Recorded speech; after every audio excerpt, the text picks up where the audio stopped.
9 में आपके साथ मैं हूं मोनिस मलिक। उत्तराखंड के उधम सिंह नगर जिले में काशीपुर में एक ऐसी घटना घटित होती है जो पूरे समाज को झकझोर कर रख देती है। क्योंकि ये मामला इसलिए ज्यादा महत्वपूर्ण हो जाता है क्योंकि एक स्टूडेंट से जुड़ा हुआ है, एक ऐसे विद्यार्थी से जुड़ा हुआ है जो मात्र 9वीं कक्षा में पढ़ता है, नाबालिग है। मामला कुछ ये है कि एक टीचर अपने स्टूडेंट को होमवर्क ना करने की वजह से या फिर क्लास वर्क ना करने की वजह से डांट देता है या फिर उसे कोई सजा दे देता है। अगले दिन बच्चा टिफिन बॉक्स में तमंचा रख के लाता है और टीचर को गोली मार देता है। हालांकि टीचर की स्थिति इस वक्त स्थिर है, गोली उनकी गर्दन पे लगती है, लेकिन डॉक्टरों ने उनकी जान बचा ली। मामला यहां पर यह उठता है, सवाल यहां पर यह उठता है, आखिर वो क्या कंडीशन है जिसकी वजह से मात्र 9वीं क्लास के बच्चे ऐसा कदम उठा रहे हैं? क्या समाज, क्या घर की परवरिश उसका कारण है, या फिर स्कूलों में सख्ती ना होना उसका कारण है, या फिर आजकल जो बच्चे मोबाइल पर कंटेंट कंज्यूम कर रहे हैं वो उसका कारण है? अगले ही दिन 22 तारीख को उधम सिंह नगर डिस्ट्रिक्ट में ही एक और घटना घटित हो जाती है। उसमें होता यह है कि बच्चों के एग्जाम चल रहे थे। उस एग्जाम में एक बच्चा तैयारी नहीं करता है, प्रिपरेशन नहीं करता है और उसे डर रहता है कि कल को मैं एग्जाम में फेल हो जाऊंगा। तो इस डर से और एग्जाम से बचने के लिए वो अपने ही स्कूल को ईमेल करता है कि स्कूल में बम है। स्कूल प्रशासन सक्रिय हो जाता है, पुलिस को बुलाया जाता है, वहां पर पुलिस खोजबीन करती है, उन्हें कोई भी ऐसी संदिग्ध चीज नजर नहीं आती है।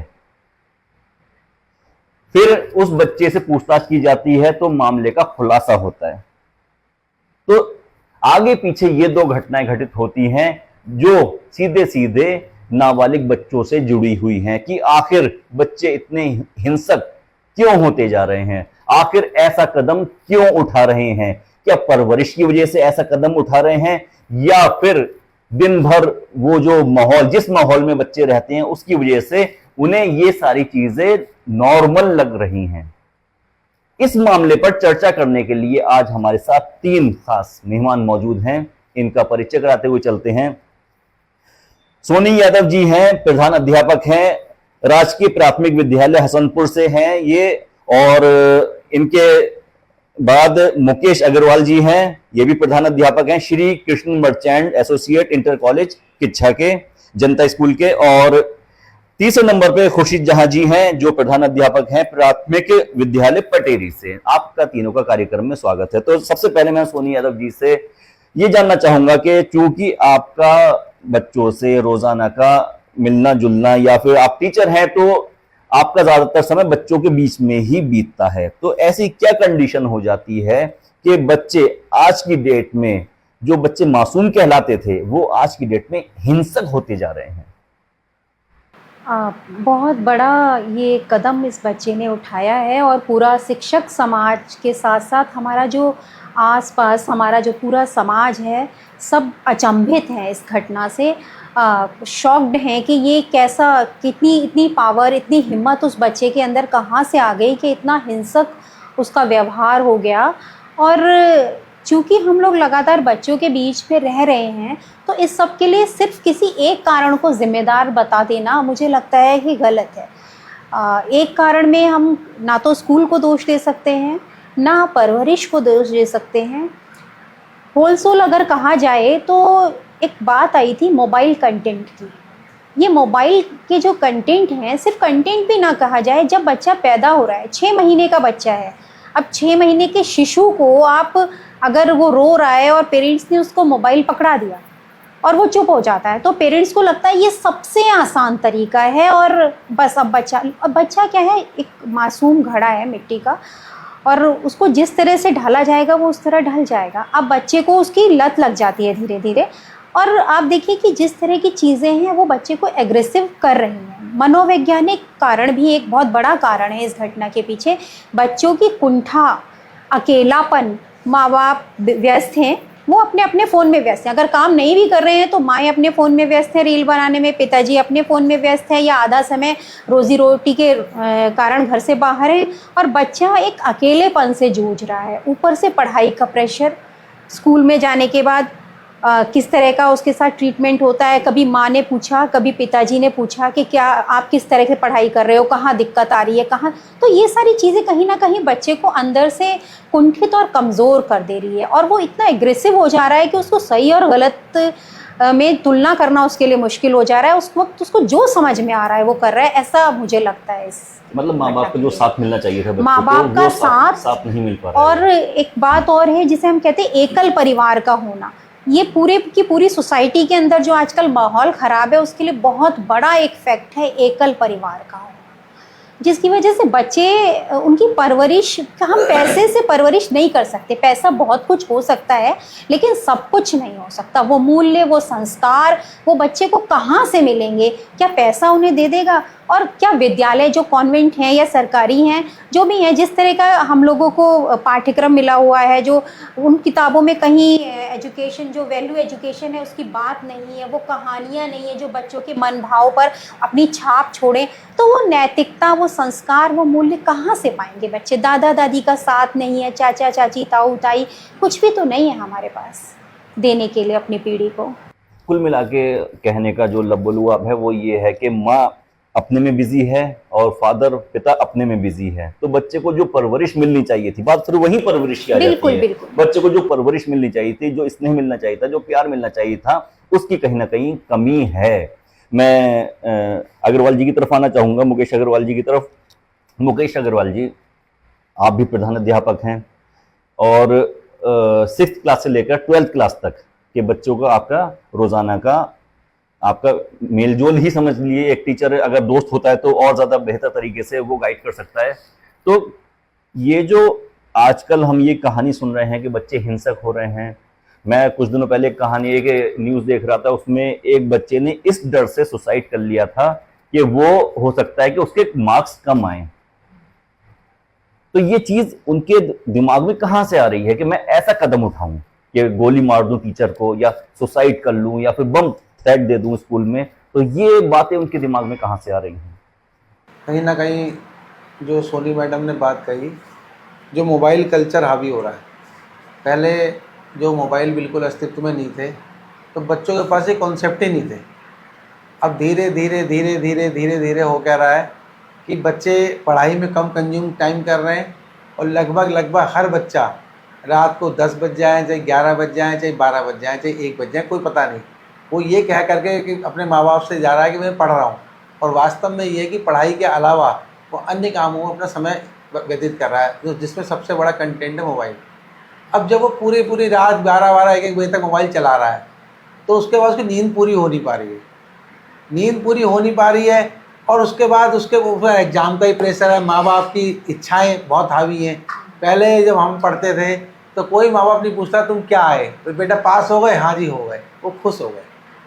अब क्या है, माँ बाप की जो एक्सपेक्टेशंस बच्चों से इतनी ज़्यादा हैं कि, और कंपटीशन ही बहुत ज़्यादा है, कंपटीशन बढ़ता जा रहा है, एक्सपेक्टेशन बढ़ती जा रही है, लेकिन मोबाइल ने ऐसा कर दिया कि वो बीच में बाधा बन गया है। बाधा ऐसी बन गया मोबाइल कि वो बीच में आ गया है। अब एक तरफ पढ़ाई है, एक तरफ मोबाइल है।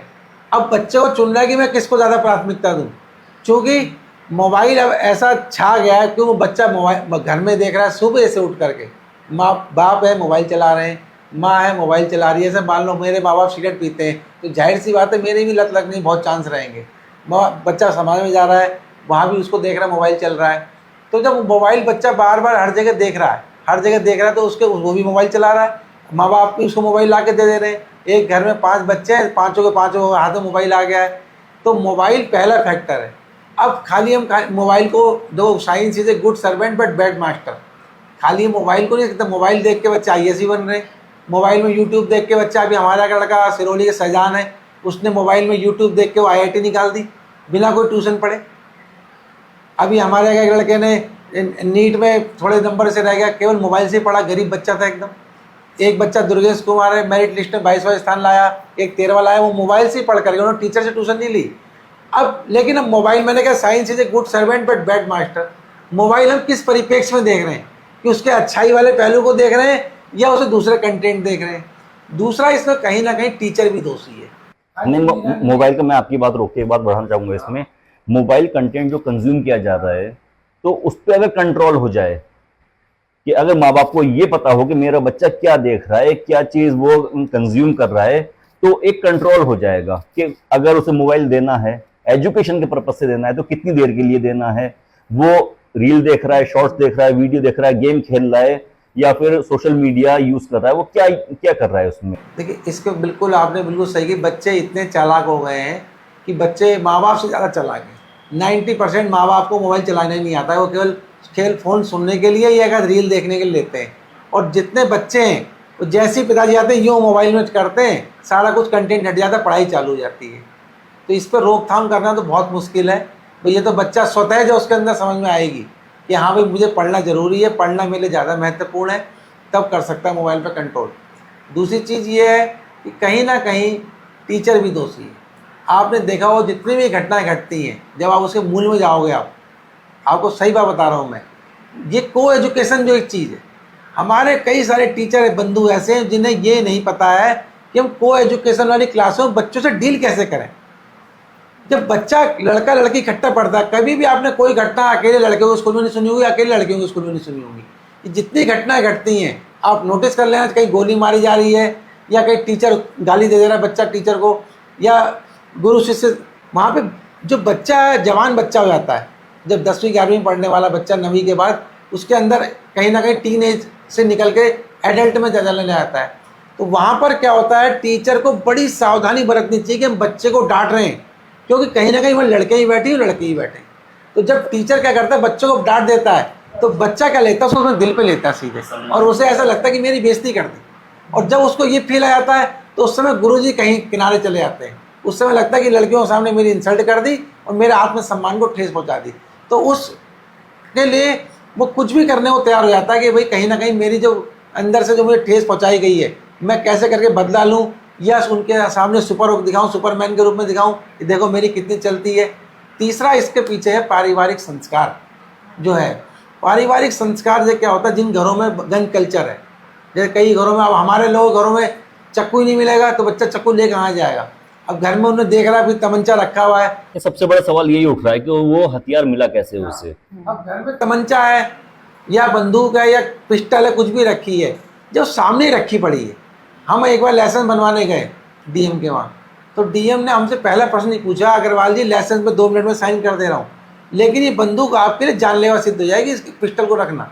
आप कैसे पिस्टल को करोगे मैनेज, चलाओ, आपको चलाना है नहीं, घर में आप रखोगे तो घर में एक मुसीबत बन जाएगी। ये आपको पिस्टल फिर आपके लिए कह रहा है कि ये इतनी बड़ी मुसीबत बन जाएगी कि आपने लाइसेंस क्यों लिया, कल को आपके बच्चे इसका उपयोग ना कर ले गई। तो अब तमंचा भी है और तमंचा भी खुला रखा हुआ है, इसका मतलब बच्चा एक्टिविटीज़ देख रहा है कि तमंचा है, तमंचा से चलाया जाता है। मोबाइल में सब कुछ बच्चे सीख ही जा रहे हैं। तो कहीं ना कहीं सोशल मीडिया, उसके बाद घर की परवरिश। पहले बच्चों को नैतिक संस्कार के पाठ पढ़ाए जाते थे विद्यालयों में, हर क्लास में 1 से लेकर 8 तक नैतिक। चलिए मैं आपके पास दोबारा आऊंगा, मैं खुर्शीद जहां मैडम के पास जाना चाहूंगा एक बार, और उनसे ये जानना चाहूंगा कि बच्चों पे कंट्रोल करने की बात तो सामने आ रही है। हम सब चाहते हैं कि बच्चे कंट्रोल में रहें, बच्चे ऐसा बड़ा कदम ना उठाएं, लेकिन कंट्रोल करने का क्या तरीका हो सकता है कि शुरुआत से ही हम बच्चों को कंट्रोल करते हुए चलें, जिससे कि आगे जाके उनका भविष्य अच्छा हो, ना कि भविष्य ऐसा हो कि वो जेल में जिंदगी गुजार रहे हैं या फिर क्रिमिनल कहला रहे हैं।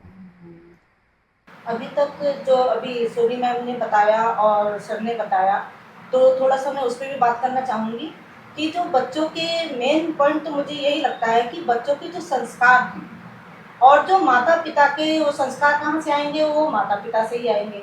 और माता पिता जो हैं आजकल जो है एक अध्यापक के प्रति, टीचर के प्रति, चाहे वो बच्चा सरकारी में पढ़े चाहे वो प्राइवेट में पढ़े, तो उनके इतने ज़्यादा वो होते हैं एक्सपेक्टेशन बच्चे के लिए कि बच्चा मतलब हमारा अभी नर्सरी में ही पढ़ रहा है और 3 साल का हुआ और उसको एडमिशन दिला देना है, और वो बच्चे से ये चाहते हैं कि हमारा बच्चा बिल्कुल IAS PCS बन जाएगा। और वो सारा फोकस उनका ये रहता है कि वो सारा काम हमारा अध्यापक करते हैं, और कि राइटिंग अच्छी है, होमवर्क मिला या नहीं मिला, और वो अपनी जिम्मेदारियों से बचना चाहते हैं और मतलब सारी जिम्मेदारी टीचर को डाल देते हैं। दूसरा, सर ने बताया मोबाइल तो एक फैक्टर मोबाइल है, बच्चों को जो मोबाइल आसानी से मिल जा रहा है तो बच्चे मोबाइल की ओर मुड़ रहे हैं। अब आपका सवाल ये है कि हमें करना क्या चाहिए। एक तो हमें बच्चों के लिए थोड़ा सा मोबाइल के लिए या तो हमें माँ बापों के साथ एक मीटिंग होनी चाहिए, उनसे संपर्क हो, और उस मीटिंग में माँ बापों को हमें ये बताना चाहिए कि बताना पड़ेगा कि वो उस मोबाइल का यूज़ किस प्रकार से करवा सकते हैं अपने बच्चों के लिए, कितनी देर देना है और क्या क्या हमें बच्चों से लेना है और हमें उसको कैसे डील करना है बच्चों को। और दूसरी बात यह है कि बच्चों के साथ में परिवार का जो है घुलना मिलना होना चाहिए, बच्चे को सामाजिक हमें बनाना है। और जैसे मैम ने बताया कि नैतिकता की जो हमारे पास जो पाठ्यक्रम आ रहा है उसमें जो वो लेसन है, पाठ है, एक नैतिक शिक्षा के पहले एक पाठ्यक्रम हुआ करता था, एक पूरी बुक लगती थी, उस पर महापुरुषों के नैतिक विचार होते थे, उनकी कहानियाँ होती थी कि उन्होंने कैसे प्रोग्रेस करा अपने जीवन में, कैसे आगे बढ़े वो लोग। तो वो सब चीज़ ये ख़त्म हो गया है, एक नैतिक वाला जो पाठ होता था वो ख़त्म हो चुका है, तो वो लागू होना चाहिए जो हमारी ये गवर्नमेंट की तरफ से, ये विभाग की ओर से वो आना चाहिए पाठ्यक्रम में। तीसरा मैं ये चाहती हूँ, मतलब तीसरा फैक्ट ये है कि बच्चों को थोड़ा सा खेलने का माहौल देना चाहिए। जब बच्चे आपस में खेलेंगे भरपूर, वो थकेंगे खेल के ज़रिए से, और जब वो वहाँ पे थकेंगे तो फिर जो उनको पढ़ाई का टाइम दिया जाएगा तो वो भरपूर पढ़ेंगे। अब बच्चे क्या करते हैं कि वो मोबाइल खेल रहे हैं, पढ़ने की जगह, खेलने की जगह नहीं है, पार्क सब खत्म हो गए हैं, और गाँवों में भी रिवाज हो गया है जो कि बच्चे अब खेल, माँ बाप बाहर भेजने से भी डर रहे हैं, भेजने से भी डर रहे हैं। हाँ, एक ऐसा माहौल बनना चाहिए कि थोड़ी थोड़ी जगहों पे मतलब पार्क होनी चाहिए, बच्चे खेलें वहाँ पे, और स्कूलों में भी एक पाठ्यक्रम मतलब जोर जो है बच्चे को खेलने पर देना चाहिए। जब वो खेल की ओर जाएगा तो बच्चा शारीरिक काम करेगा, और ये है कि बच्चा वही कि सामाजिक कार्य करे। दूसरा ये है कि जो माँ बापों का नज़रिया जो वही अध्यापक के प्रति जो है वो अब सम्मानजनक नहीं रह गया है। वो ये चाहते हैं कि हम पैसा दे रहे हैं तो ये टीचर का काम है, क्योंकि बच्चे घर में ही सुनते हैं कि भाई मैडम ने काम नहीं दिया है, चाहे उस टीचर सरकारी का हो या प्राइवेट का। माँ बापों का नज़रिया सिर्फ यही हो गया कि मैडम ने काम नहीं दिया तो क्यों नहीं दिया, और वो आके मतलब टीचर को भी मतलब बच्चा देखता है कि टीचर से मतलब हमारे माँ बाप ने कैसे बात करी। जब वो घर में देख रहे हैं कि माँ बाप सम्मान नहीं कर रहे हैं तो इसलिए वो बच्चा उसी ओर जा रहा है, नैतिकता खत्म हो गई। अच्छा कारण है ये बहुत। हाँ, मेन कारण तो मैं एज ए टीचर इस चीज़ को मैंने महसूस किया है कि जो घर में वो बच्चे सीखते हैं, हम देखते हैं कि जैसे माँ बाप है, किसी रिश्तेदार के लिए कहते हैं ना कि वो हमारे अगर माँ चाचा बाप बहुत अच्छे हैं, किसी की इज्जत कर रहे हैं तो किसी की बच्चा जाहिर सी बात है हाँ, उसकी किसी इज्जत की करेगा, इज्जत करते करेगा। हैं। अगर माँ बाप कहते हैं कि देखो वो है, वो ऐसा है, उनकी बात बताते हैं, वो इज्जत करते हैं, तो बच्चा भी उसी को, उस परिवार में उसको ज्यादा अच्छा मानता है। ऐसे जब माँ बाप ये कहते हैं कि भाई ये टीचर हैं, पहले हम लोग जब पढ़ते थे तो यही होता था कि भाई गुरु हैं और उनका कहना मानना, घर में माँ बाप डराते थे और कहते भी थे कि हम तुम्हारी शिकायत टीचर से कह देंगे, अध्यापक से। आजकल ये नहीं होता, बच्चे जाके घर में अगर कोई शिकायत करते हैं तो माँ बाप बच्चे की सुनते हैं। अगर बच्चे ने कहा कि मैडम ने आज मुझे डांटा या मुझे किसी बात के लिए कहा तो माँ बाप यकीन मान जाते कि हाँ ऐसा करा होगा। ये नहीं कहेंगे कि हाँ आपने कुछ करा था, पहले या तो पूरी बात सुने कि उसको बात को जाने कि हाँ क्या हुआ था क्या नहीं हुआ था। तो ये चीज़ नहीं है, बच्चे पे विश्वास करिए। पहले के जमाने में मैंने खुद ये देखा है कि अगर किसी बच्चे के नंबर कम आते थे तो टीचर माँ बाप को बुलाते थे और कहते थे कि आपके बच्चे के नंबर कम क्यों आए। अब उल्टा हो गया है, अब माँ बाप टीचर से कहते हैं मेरे बच्चे के नंबर कम क्यों दिए, ये कहते हैं, ये नहीं कहते क्यों आए। मुझे लगता है। और मैं इसको आगे भी यूं कहना चाहूँगी कि बच्चे समय से पहले मैच्योर हो जा रहे हैं। उसका क्या कारण है? बच्चा 8, 9, 10 साल की लड़की अपने आप को बड़ा दिखाने की कोशिश करती है, 10, 11 साल का बच्चा अपने आप को यंग दिखाने के लिए हर तरीके के तौर तरीके इस्तेमाल कर रहा है, उस तरह का हेयर स्टाइल रखना, स्मोक करना, ड्रग्स करना। उधम सिंह डिस्ट्रिक्ट की अगर बात की जाए तो यहाँ ड्रग्स बच्चों को बहुत ज़्यादा आसानी से अवेलेबल है और बच्चे उसकी चपेट में हैं। नशा मुक्ति अभियान चल रहे हैं लेकिन उनका कोई बहुत बड़ा जोर दिखाई नहीं दे रहा है, ऐसी कोई चीज़ दिखाई नहीं दे रही कि बच्चों को इनसे बचाया जा सके। तो ये सब भी कारण कहीं ना कहीं हैं जो बच्चे को कुंठित कर रहे हैं और वो कुंठा कहीं ना कहीं इस तरह से निकल रही है। एक बच्चे से माँ ने मोबाइल छीन लिया, उसे मना किया कि तुमने मोबाइल नहीं देखना है, उसने माँ के सिर पर लोहे का डंडा मारा और उसकी माँ मर गई। तो आप क्या कहोगे? वो तो शिक्षक है, जिस माँ ने उसे 9 महीने अपनी कोख में रखा, उसे पैदा किया, उसे पाला पोसा, उस छोटे बच्चे को उसके लिए भी मन में कहीं कोई जगह नहीं आई, तो शिक्षक के साथ तो उसका कोई ब्लड रिलेशन ही नहीं है, वो आसानी से कर सकता है। तो इसके लिए पूरी तरीके से हम शिक्षक या स्कूल को दोष नहीं देंगे, होलसोल हमारे पूरे समाज इसके लिए जिम्मेदार है। कि मुकेश अग्रवाल जी से मैं एक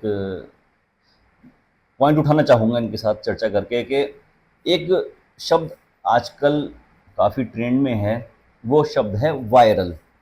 हम कहते हैं कि वो सोशल मीडिया पे वायरल हो गया, वो इंस्टाग्राम पे रील उसकी वायरल हो गई, यूट्यूब पे वो इतना वायरल हो गया कि वो उसके पैसे आने लगे, डॉलर में आने लगे। तो ये जो वायरल शब्द आया है, इससे हम लोग अछूते नहीं हैं। वायरल होने के लिए हम कुछ भी करने को तैयार हैं। सोशल मीडिया पे वो कंटेंट हमारे सामने आ रहा है जहाँ पर लोग वायरल होने के लिए नालियों में कूद रहे हैं, गंदे गंदे नालियों में कूद रहे हैं, अपने कपड़े फाड़ के सड़कों पे निकल रहे हैं, पागलों वाली हरकतें कर रहे हैं, या नदी में छलांग लगा रहे हैं, ट्रेन के आगे रील बना रहे हैं। इस तरीके की हरकतें वो कर रहे हैं जो कि वायरल होने के लिए की जा रही हैं। क्योंकि जब कुछ अलग सा होता है तो लोग उसे देखना चाहते हैं। वो बात अलग है कि पसंद करें या ना करें, उसे देखते हैं कि अलग सा क्यों है। तो ये जो वायरल शब्द आया है, इसके पीछे का जो मनोवैज्ञानिक है, क्या वो बच्चों को हिंसक नहीं बना रहा है? वो क्या उन्हें अलग ट्रेंड पर लेकर नहीं जा रहा है? क्या वो उन्हें अलग रास्ते पर लेकर नहीं जा रहा है जो कि पहले के पारंपरिक रास्ते थे? आपने बहुत अच्छी बात कही। ये वायरल शब्द जो आप बता रहे हो, फिर से हम लौट फिर के सोशल मीडिया पे आ गए। क्योंकि एक्चुअल में क्या है, पहले हम गुलाम थे, प्रत्यक्ष गुलाम अंग्रेज़ों के। अंग्रेज़ों ने हम पे खुद गुलामी करी। अब हम इनडायरेक्ट गुलाम बन रहे हैं इनके, जो कैपिटलिज्म है। अब उनको पैसा कौन दे रहा है? जैसा आपने कहा कि भाई हम वायरल हो गए, हमारे 4 लाख लोगों ने देख लिया, हमारे 10,000 रुपये खाते में आ गए या 20,000 रुपये खाते में आ गए। तो उनके पीछे क्या है? जो इंटरनेट है। अब इंटरनेट को अपना प्रोडक्ट बेचना है। इंटरनेट अब प्रोडक्ट बेचना है तो भैया उनको जैसे 300 महीना सब्सक्रिप्शन बेस बढ़ाना है। सब्सक्रिप्शन बेस बढ़ाना है तो वो इस तरह के उन्होंने अपने पॉइंट छोड़ दिए। जैसे जियो ने कहा पहले कि भाई 6 माह फ्री जियो लो आप। कोरोना जो हमें सबसे बड़ा गिफ्ट दे गया है, वो मोबाइल दे गया। कोरोना तो चले गया, उसमें हमारे जो लाखों लोग मरे वो तो मर गए। अब आने वाले टाइम में जो करोड़ों लोगों को बीमार पड़ेंगे वो मोबाइल से पड़ेंगे। अब उन्होंने अपना गिफ्ट दे दिया, मोबाइल दे दिया। अब मोबाइल दे दिया तो अब कंपनी के पहला 50 दी आपको फ्री मोबाइल दो, फ्री चलाओ मोबाइल, दिन भर फ्री चला के लत लगा दी मोबाइल की। अब मोबाइल की लत लगा दी तो अब कंपनियों का टारगेट क्या है? किसी तरह इनका जो डाटा बेस है उनकी खपत बढ़े। डाटा बेस की खपत कम है साहब। अमेरिका में पर व्यक्ति 10 गीगाबाइट का डाटा चला रहा है, हमारे इंडिया में सिर्फ 1.5 गीगाबाइट है। लो जी, अब वो गीगाबाइट की खपत कैसे बढ़ेगी? जब हम कोई वायरल करेंगे, कुछ करेंगे, व्हाट्सएप बनेंगे। पहले कोई डे नहीं बनते थे, अब कम से कम 700 डे बन गए हैं। नए नए डे निकल के आ रहे हैं। क्यों? जब डे होंगे तो हम व्हाट्सएप पे मैसेज करेंगे, व्हाट्सएप पे मैसेज करते ही कंटेंट बढ़ गए, कंटेंट बढ़ते ही उनका वो खपत बढ़ रही है। और खपत, इनका पैसा कहाँ जा रहा है? जहाँ से मेन इनका केंद्र निकला हुआ है सब पैसा। तो ये थोड़ा आम पब्लिक को कुछ नहीं हासिल हो रहा है, 2-4 लोग वायरल। अब यहाँ से क्या हो रहा है? मोबाइल की तरफ हमारा रुझान बढ़ता चले जा रहा है। सबसे बड़ा जो हमें क्या करना पड़ेगा, माँ बाप जो हमारे हैं, जितने भी पेरेंट्स हैं, मैं उनसे कहूँगा अभी भी अपने बच्चों को मोबाइल से बचा लें।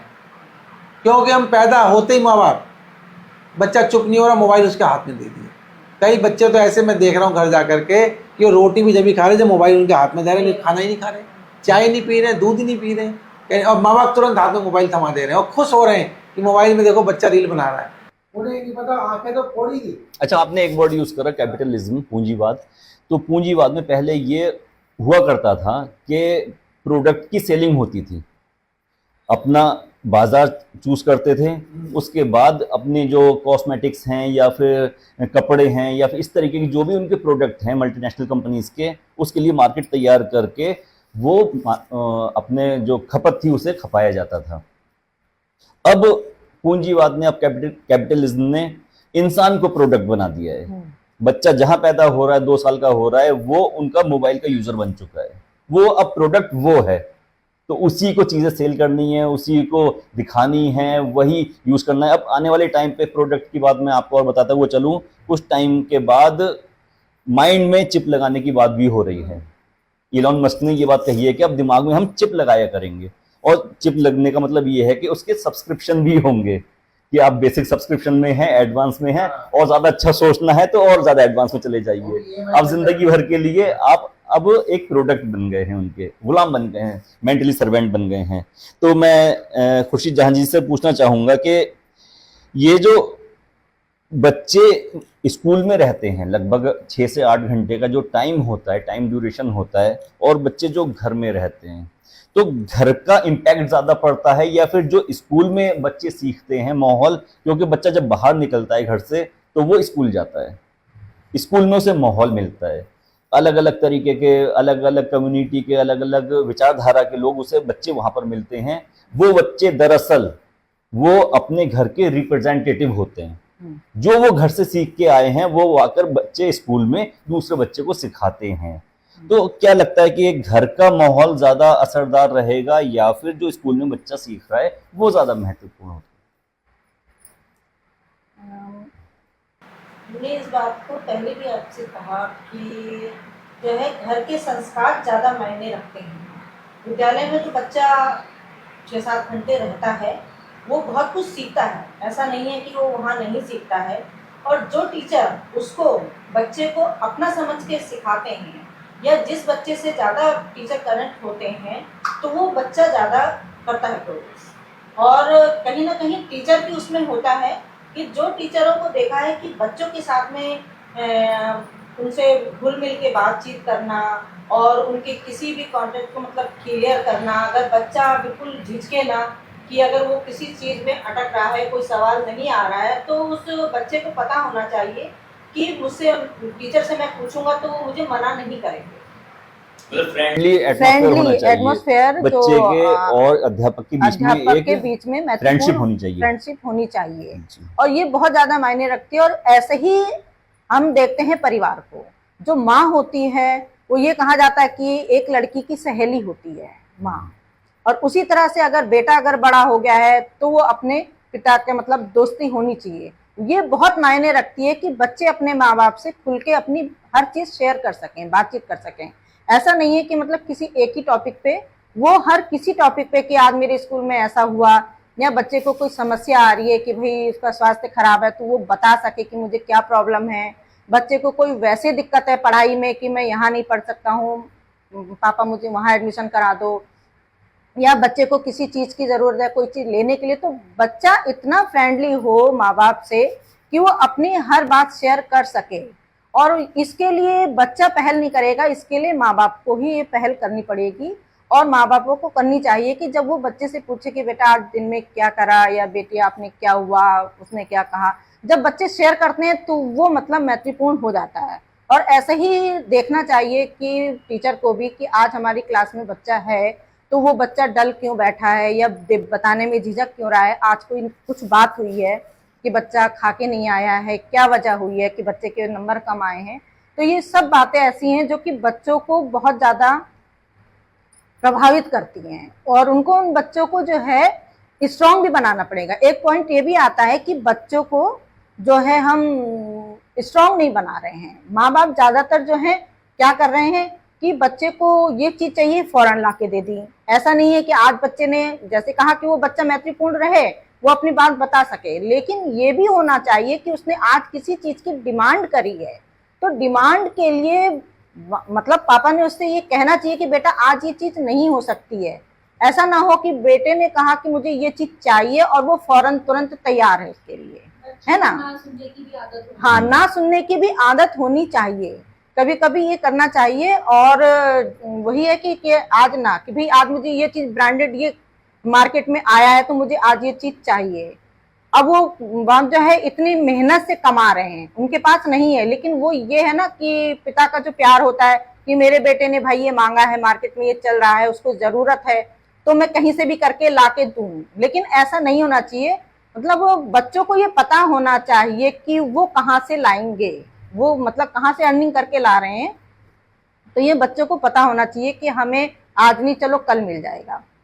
तो ना सुनने की भी आदत होनी चाहिए। जो हम मिनट मिनट में माँ बाप जो दे देते हैं, उपलब्ध करा देते हैं, तो वो भी कहीं ना कहीं कारण है कि हम उसको बच्चों को नाजुक बना रहे हैं।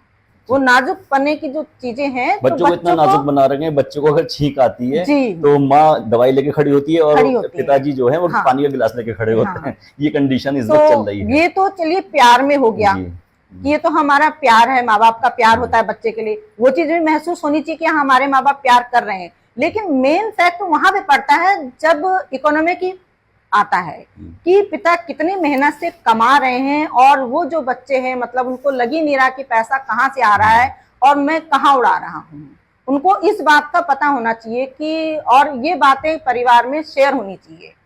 बच्चों को ये पता होना चाहिए कि हमारे माँ बाप कितनी मेहनत कर रहे हैं और पैसा कहाँ से आ रहा है और हम कैसे खर्च कर रहे हैं। ऐसा ना हो कि वो बच्चे नाजुक बन जाएं। और वो भी चीज है कि मतलब बच्चे को है बस एसी में ही रखना है, भाई पंखे में नहीं हो पा रहा है, नहीं, वो बच्चे को बाहर भी निकलना चाहिए। और वो भी हमें दूरी कम करनी पड़ेगी। माँ बापों का जो नैतिकता संस्कार है कि भाई सब तरह के लोग हैं, बाहर बच्चा जा रहा है तो कोई ऐसे हैं कि जो हमसे थोड़ा कम है, उसके दोस्त जो है फ्रेंड, तो ऐसा ना हो कि उसके फ्रेंड सर्किल बिल्कुल हाई फाई लोगों से ही हो। वो मीडियम क्लास का बच्चा है और वो उनके साथ रह रहा है, ऐसा नहीं। संस्कार हमारे ये होने चाहिए कि मतलब उसके जो दोस्त हो मिक्स हो, तो वो बच्चा वहां से सीखता है जी। कि हमसे भी नीचे भी लोग हैं, कि वो कैसे अपनी जीवन यापन कर रहे हैं और जो बड़े हैं वो कैसे कर रहे हैं। हमें तालमेल उन बच्चों को सिखाना पड़ेगा, क्योंकि बच्चों को जो है उस चीज का अंतर समझ में नहीं आ रहा है। ठीक है, चलिए इसे एंड करते हैं। कुछ अगर बोलना हो, ऐड करना हो अपनी बात में तो ऐड कर दीजिए, वैसे बोल दीजिए। तो ये जो घटना थी वास्तव में हृदय वेदारक रही और सबको, हम सबको, पूरे समाज को इस घटना को लेकर के बहुत ही कष्ट हुआ। और हम उम्मीद करेंगे कि इसके बाद इस तरह की कोई घटना ना सुनने पड़े, ना हमारे सामने आए। ऐसा कुछ प्रयास हम सबको करना पड़ेगा। एक साझा प्रयास की आवश्यकता है। बिना हमारे आपके विद्यालय के और समाज के सहयोग के ये संभव नहीं है। बच्चों की परवरिश पर बेहतरीन तरीके से ध्यान देना पड़ेगा, तभी एक सुंदर समाज का निर्माण हो पाएगा। बच्चे एक बेहतरीन भविष्य पा पाएंगे। इसी के साथ आप सभी लोग को नमस्कार। जैसा कि आपने देखा कि तीनों प्रधानाध्यापक थे और तीनों ने ही अपनी अपनी राय रखी, लेकिन एक बात जो कॉमन निकल के सामने आई है वो ये आई है कि बच्चों को कंट्रोल करना चाहिए। बच्चे क्या कंटेंट कंज्यूम कर रहे हैं उस पर ध्यान देना चाहिए। बच्चों की परवरिश किस तरीके से हो रही है उस पर ध्यान देने की ज़रूरत है। सोनी मैम ने एक बहुत अच्छी बात कही कि बच्चों को अकेलापन खल रहा है, उन्हें अकेलेपन से निकालकर माँ बाप का साथ चाहिए। और स्कूल में जो टाइम दिया जा रहा है उसमें शिक्षक की ड्यूटी हो जाती है उस पर निगरानी करने की, और जब वो घर आता है तो माँ बाप की ड्यूटी हो जाती है कि उसकी देखभाल पूरी तरीके से की जाए। कहाँ बैठ रहा है, कैसे दोस्त हैं, कैसी फ्रेंड सर्किल है उसकी, और क्या क्या कंटेंट वो एब्जॉर्ब कर रहा है। तो ये काफ़ी पॉइंट निकल कर सामने आए हैं। उम्मीद है कि ये कार्यक्रम आपको पसंद आएगा और इसी तरीके की और भी हेल्दी चर्चाएं करते रहेंगे। अगर कोई इशू होता है हमारे आसपास के क्षेत्र में तो हम इसी तरीके से उसे उठाते रहेंगे। हमसे जुड़े रहें और देखते रहें टुडे न्यूज़ 9।